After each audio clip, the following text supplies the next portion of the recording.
Alright, what's up y'all, it's LakerFan here. As actually about title today's video, we're here to talk about how to master defense in NBA 2K23. And the focus for today's video is going to be defensive IQ. We're talking all different types of things that don't have to do with the sticks, not you getting good pluck steals, bump steals, playing good on-ball defense, stuff like that. We're here to talk about the mentality aspect of things. So as you can see, first and foremost that I'm doing, I'm scouting out the other team, seeing who can do what, just based off of their height, their stats and stuff like that. As you're going to see, like this dude averages 0.2 steals per game, whereas this lockdown averages 1.6. It's very obvious that they have a very stage meta-esque lineup right here, where it's a 6'1" point guard, a 6'5" pure lock, and then a 6'9" popping big man. So all of this stuff is something to take into account. We have a whole list of things to talk about, and I'll just read them off real quick. Opposing teams' personnel, like we just said. Knowing your own team's personnel. Who can switch, who can afford to switch 1 through 3, if it's just your 1 and 2, or if your 2 and 3 can switch 2, or if your 1 and 3 can switch. You got shot clock and score, keeping all that stuff in mind. You have adrenaline bars that you want to monitor from the other team's point guard so that you can know whether you're able to sag off or just afford to play more lax defense, so to say.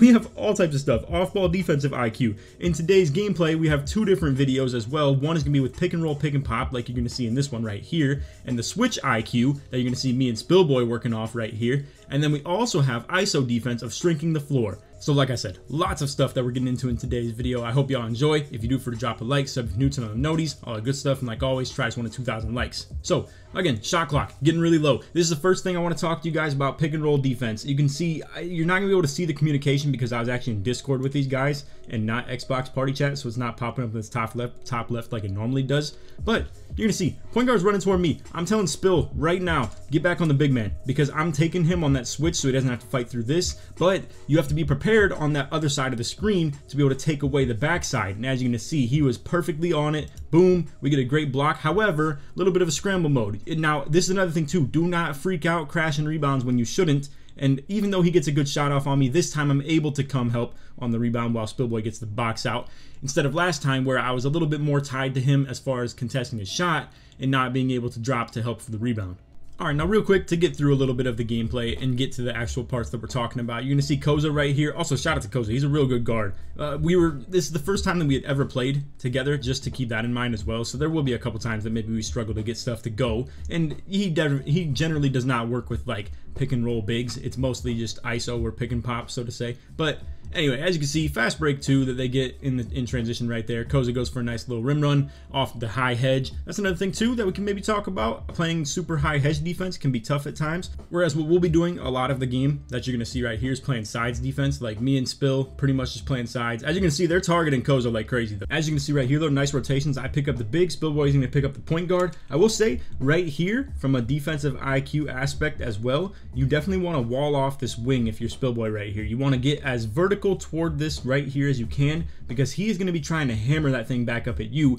And if he does stay corner, Koza can go ahead and try and pick that up a little bit more. So as you can see, Spillboy gets pulled into that a little bit. Koza tries to help toward the top. I wasn't expecting to be up there for that either. So then this point guard gets a beautiful fade behind the screen off that as well. And moving forward, you will see the adjustments made on defense. You're going to see we're a lot more foundational and just being able to set up in a solid defense. Koza actually paying attention a little bit. They were both reading chat too, so it was definitely tough in some situations. But either way, now we are not really getting dominated as far as our point guard getting targeted 24/7. This right here, just solid foundational, good sides defense. Really simple as that. Like I said, I'm going to be kind of running under the screen, so to say. And as you can see, like Spill's gonna be able to pick this up on the right side. If he stays a little bit further to the right, he's probably even more solid, but either way, he still gets a great contest right there, and we're able to get out in the transition with the fast break. Spillboy with the dunk, boom. And again, defense leads to points in this game. I think to have good defensive IQ goes such a long way in this game. So right here, you're gonna see I called out left, so I had to fight back and just be able to get back to where I needed to be.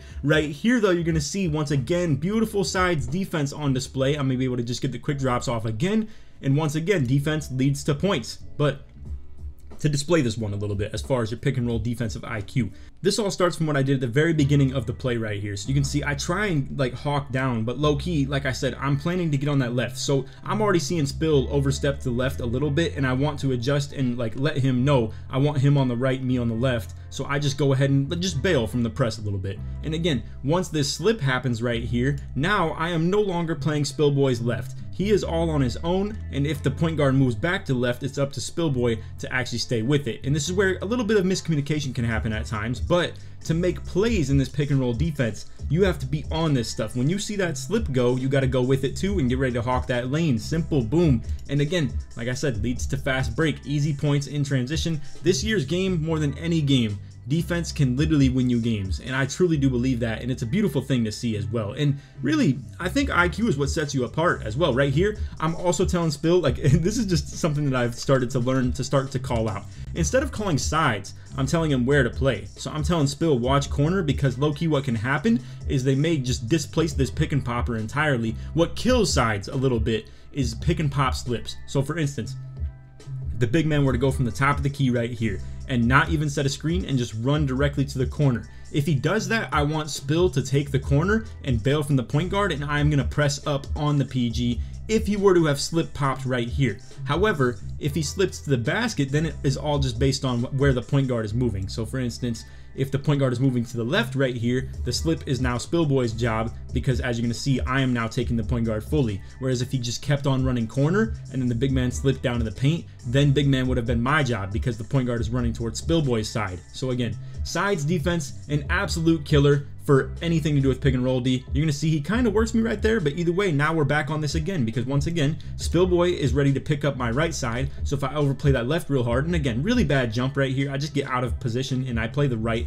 a little bit too hard. But either way, like I said, Spill is there for the right. I'm there for the big man because I'm on the drop and I see that Spillboy has it. Right here, you can see nice little scramble mode. I'm there for the contest on the big man. Now I'm going to drop for the rebound as well. And we are able to secure this rebound, but Spillboy gets instantly plucked by the lock. So now we have to play scramble mode. I'm jumping out of the guard. This is still a wide open. Unfortunately, he just misses it. But now, once again, scramble mode. I have to set my side. I have to really set this edge like I'm a freaking run defense on football. Like, I need to get to his left because I have to corral him back to the middle and let us set up with Spill. So once again, I am now on his left. Big man is busy screening. You're not going to see a lot of high IQ bigs. I'm going to be real with you. You're going to see a lot of situations like that where they're stuck screening. Boom. They're already down to 2 seconds. Great shot contest. Spillboy gets easy rebound. Once again, just good foundational defense. Everybody right where they need to be, and just good IQ on the sides and stuff like that. It's not to say our offense is great. I won't say that much. But hey, man, we make it work. As you can see, Spill with another dunk right there. I don't really score that many points this game. I was kind of just letting Koza run the show as well, obviously. But right here, once again, playing that left. Super hard. I got to stay on my side, stay disciplined. When I see that slip, though, boom. As you can see, me and Spill are on this like crazy. And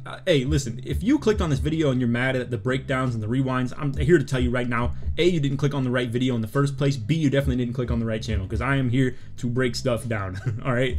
So this is where things get really complex. And if you have good high IQ defensive players, again, me and Spill have never played together. Never, ever, until this point of this gameplay right here. And as you're going to see, when he sees that slip, I think he low-key knows at the same time that he is no longer going to have help D for me. And as you can see, he's on him all the way. I'm on the slip. I'm on the big man. We're on literally everything. Good rotation from Spill right there on the big. He's there to patch up every mistake that I was making in this game. You can see he even still played very good IQ backside defense as well, where we're in this situation and I'm stuck on guard. And we're not in a great spot to play sides because I have to press up on the PG.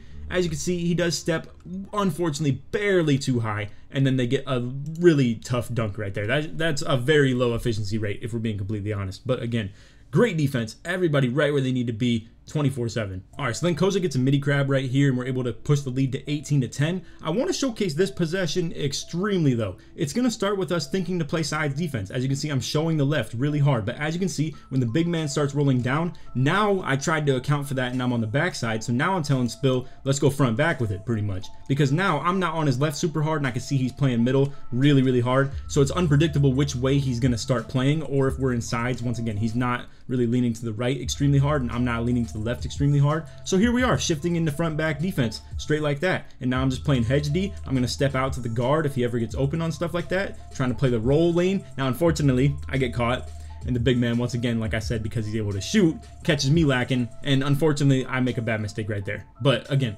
really good principles as far as just understanding the fact that if we're in sides defense and you have to flex last second because it's just random like displacement that's been done, it's really convenient to be able to work with someone who is able to play such great defense with you and just is on such a like-minded way of thinking as well. So right here, really good defense again. I'm telling Spill, let's just 3-up on this stuff. And as you're gonna see, I'm still playing his left and I'm still wanting him to be on the right, but you still have to keep into account this popper, because really if this guy just up and runs to the right corner, not to say it in a bad way, but I can't hold Spill's left hand anymore. I can't like be on this side. He's just on an island because someone has to run with that guy. So just keep that in mind when you're playing poppers. Whenever you're playing sides defense, someone has to bail and guard that popper if he pop slips way off to the opposite side of the court. So if you wanted to ever be in that situation where Spill is the one to take it, if this guy runs right corner, you can absolutely do that. But right here in this frame back here, I'm thinking because he's attached to the guard already, he may as well be the one that stays up there with it. And as long as he is not planning to run to that corner, I can still play his left hand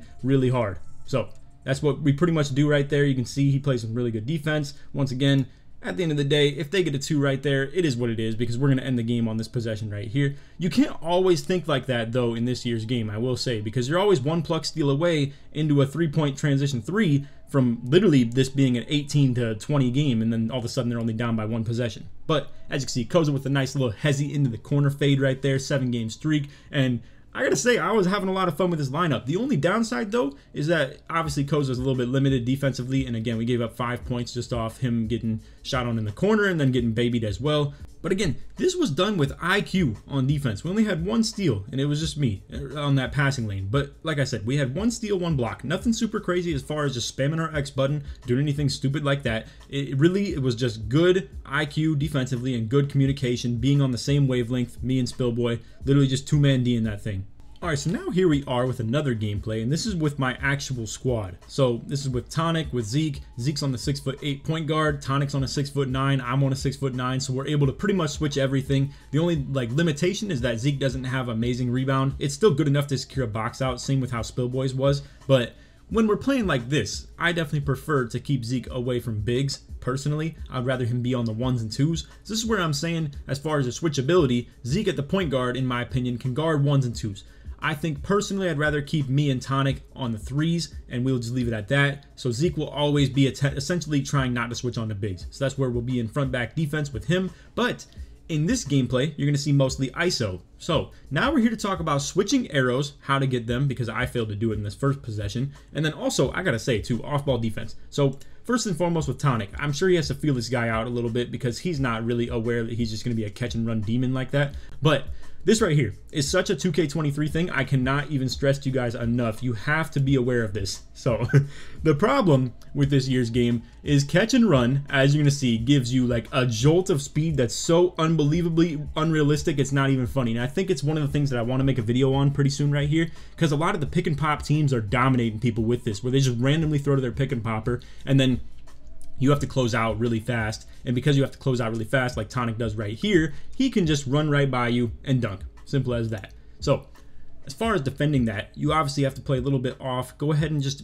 give yourself a little bit of gap when they shoot the ball. Be ready to contest it though, obviously. But like I said, it's very tough to deal with stuff like that. Right here, you can see they play very good size defense. They're going to be right on everything, and not to mention, I go mad late. Now, this is just me showing love to the other team as well, but I just want to talk about the confusion behind this. So the first time I try and set the slip, probably a little bit too close to the corner. It's unlikely that people try and switch some stuff like that. As you can see, Zeke does a good job pushing it all the way to the left though. This second one, I go too late on the slip, because as you can see, this guy then steps up and I go too late, and now the backside defender was completely on me. And low-key, if he just tapped his X button at a better time, boom, he would have had the steal right there. He still goes for a very solid block on me though, and really that was very 50-50. I kind of got away with that. Now, for arrow switching, this is a very important thing to know if you're playing ISO and you're lined up at like the 2 or something like that, yet they have the point guard trying to ISO. You want to flick your right stick down right here. Now, not much earlier and definitely not much later, because the problem with this is if you wait much later, it will accidentally give you a reach in and it'll burn one of your adrenalines. So that's not ideal, as you can see right there. And it's unfortunate too that the on-ball defender is the one that has to do this, because if Zeke's someone who is trying to flip his arrow to this, it may just put like me on the big man and Tonic on this guy for the arrows, and it's not ideal. So really, you as the on-ball lockdown defender have to be the one to switch your arrow, flick your right stick down like in the direction of him, pretty much right when the ball is being passed or a little bit earlier than that. Because again, if you do it any later, it may end up just giving you a pluck steal animation where you're attempting to do that, because down on the right stick still does that. And you will definitely get put in a situation where you get burnt if you end up accidentally going for a pluck steal. So anyway, right there, I get the arrow. We're able to get Zeke playing some solid defense. I'm playing off a little bit. This is where, like, I feel like playing bait defense off ball is something I also wanted to talk about. So for instance, kind of sagging down to this elbow right here to help Zeke's drive so that he can take away the baseline even easier. But as you can see, he goes for the jump. I'm a late contest, but I'm able to still get a hand up on that. Tonic is still there on the box, and Zeke is down there for the rebound too. And this is where I said too, the versatility of these builds where Zeke has a 6'8" point guard and can contribute to rebounding is so important. And I know a lot of people think like, oh, the 6'8s are super toxic. I mean, we're still playing with an outside 6'8 for that matter with Zeke. But either way, again, the height and versatility is so important for defensive, and so nice to just be able to rely on your point guard to be able to secure a rebound every now and then. But anyway, right there, I get rim ran. It was a little bit unfortunate. Again, offense is looking real tough and suspect because I'm over here slipping when the backside defender is nowhere in sight as far as stepping up. So that possession was on me 100%. You have to be able to read that backside defender. And hey, to be fair, I mean, if we're talking offense, you have to be able to beat it too. So this is where I have to go and hold some full screens. I'm going to have to get Zeke open and get him some shot opportunities. As you can see with that backside playing back a little bit, you can still afford to get those lobs though. Really good pass from him, because if Zeke throws a regular pass right there instead of a lob, I'm probably screwed, to be honest with you. I'm probably not getting that dunk to go in. But anyway, once again, right here on the ISO defense, I am going to be flipping my arrow, flicking that right stick down. This is where I want to talk about good and bad defense though. So unfortunately, I'm going to kind of call Zeke out right here a little bit. I don't think this is good defense. I think this is actually very, very bad, if I'm being completely honest. I think what Tonic is doing is a pretty good idea. You can get caught sitting flat-footed sometimes though, and really get hit with those stuns and the passes if the point guard is a very good passer. So just keep in mind, I think it's smart to move around a little bit. I think you want to kind of float like this area a little bit if you're a corner defender. You can shrink the floor really good. You can stay in those passing lanes. Honestly, just play the lane from wherever the ball is to the corner guy. Like right now, Tonic isn't exactly in a passing lane to be able to intercept it. He'd have to be standing about like right here, so to say. So for Tonic to move around a little bit would probably be ideal. As you can see though, he does still play some very solid defense out of this. And again, baiting out this corner can definitely force the ball out the point guard's hands, and that's what you want. You want the ball to get to someone else's hands, because clearly they have it in his hands for a reason. I mean, he's isoing in 3v3. That is a very clear reason. But anyway, you can see Tonic, really solid defense, ends up getting the pluck on the big man. Another thing too, like I said, you can go ahead and force the ball into people who have bad ball handling ability.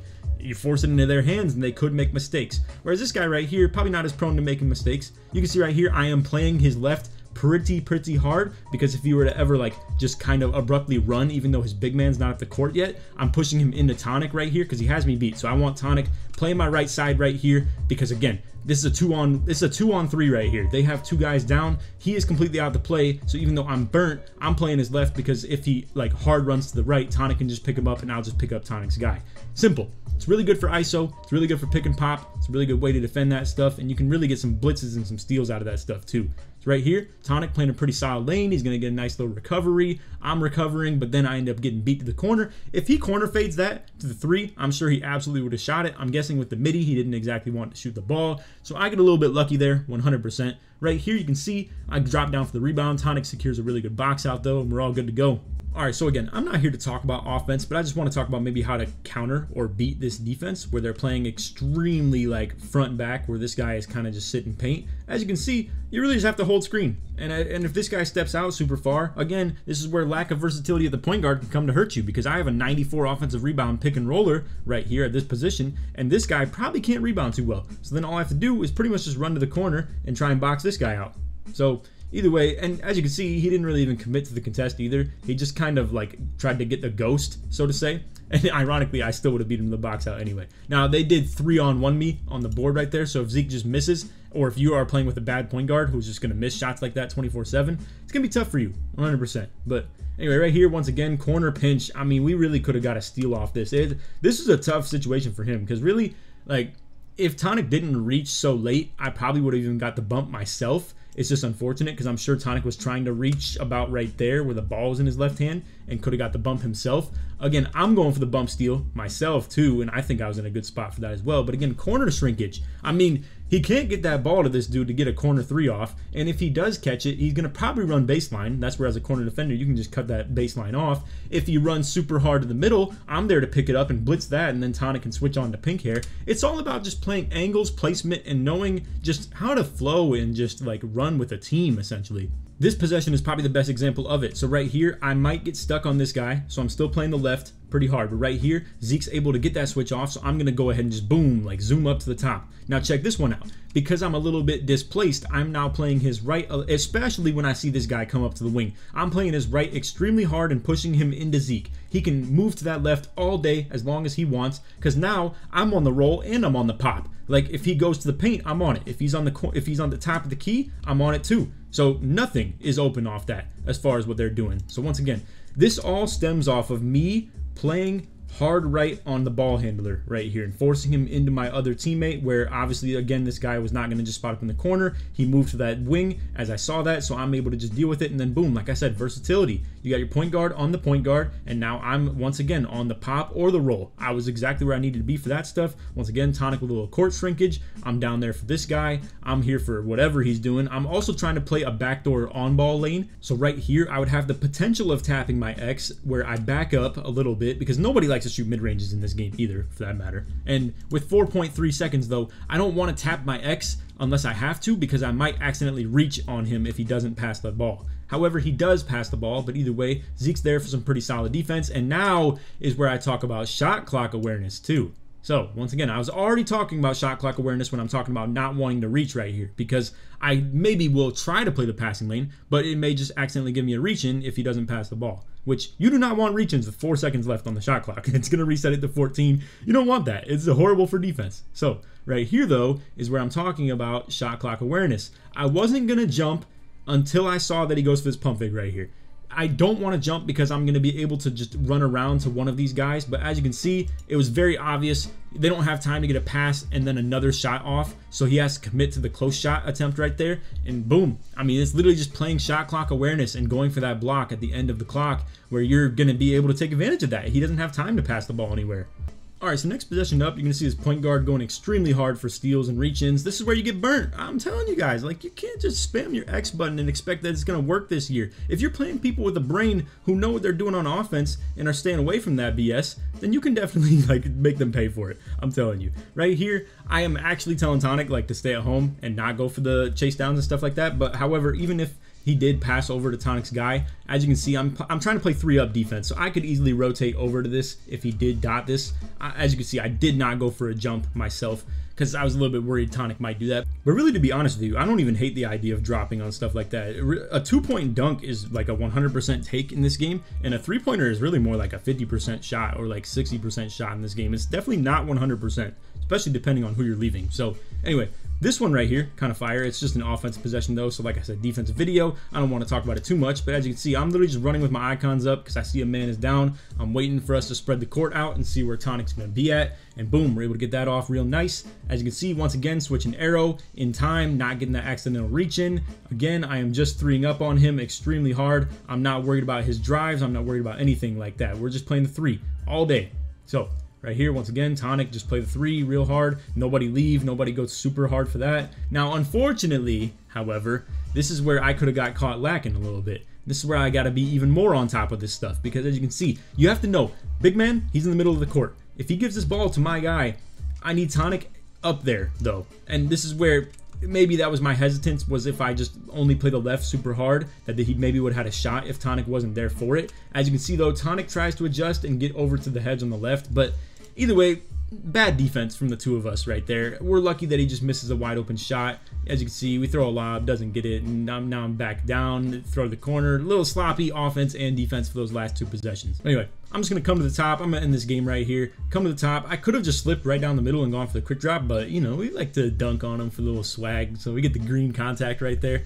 And, hey, like I said, I hope you learned a lot on defense in this video. It's been straight, like, you know, no-cut commentary type stuff or very minimal cuts, and I feel like we talked about a lot. Shrinking the floor on off-ball, switch D on pick and roll, or as far as, like, being ready for that pick and pop, pick and roll, Again, off-ball defensive IQ, adrenaline bars, I guess we didn't talk about a whole lot, but shot clock and score management, etc., etc. Your own team's personnel, who can switch, who can't. We also talked about the opposing team's personnel and just knowing who you can force the ball into, as far as the fact that maybe they have someone at the 3 who doesn't have amazing playmaking or anything like that. You can generate turnovers off that. Again, Tonic, with the 1 steal of this game, got a pluck steal on the big man who tried to put the ball on the ground. So again, lots of stuff that we talked about in today's video, and none of it had to do with a lot of stick skill on defense. It wasn't really anything to talk about me being a demon on the sticks or playing crazy bump steals and pluck steals or anything like that. It's literally just playing smart, playing as a team. And again, I think if you show hard enough that you're going to do stuff like that in this video, generally, the randoms might even still have general basketball IQ to know to do stuff like that too. Like, for instance, if you play that guy's hand super hard, force him to the left or something like that, and your teammate is in the left guarding someone, generally people do understand switch defense. So I'll just let you guys know that. But anyway, obviously this is easier done with a teammate and with a squad. I'm assuming some of you guys out there maybe will put your boys onto this video as well. And if they're watching this too, hey, feel free to subscribe. But anyway, like I said, I hope y'all enjoyed. And if you did, feel free to drop a like, sub if you're new, turn on the noties, all that good stuff. Like always, try to 1 to 2,000 likes. If you made it to the end of the video, put Tonic in the comments. Show support you made all the way through. Anyway, other than that, like I said, I hope y'all enjoyed. We're going to continue this How to Master Defense series in NBA 2K23. Again, today's video is just talking about IQ. I'm sure down the road we'll be talking about how to get bump steals, how to get pluck steals, how to set yourself up for stuff like that, how to play pass. Well, we already talked about how to play passing lanes in a different video, but you guys get what I'm saying. Lots of defensive videos and different defensive topics that we can talk about. And in today's video is just IQ and the mentals. So anyway, that's all. Hope y'all enjoyed. And on that, take it easy, man. Peace.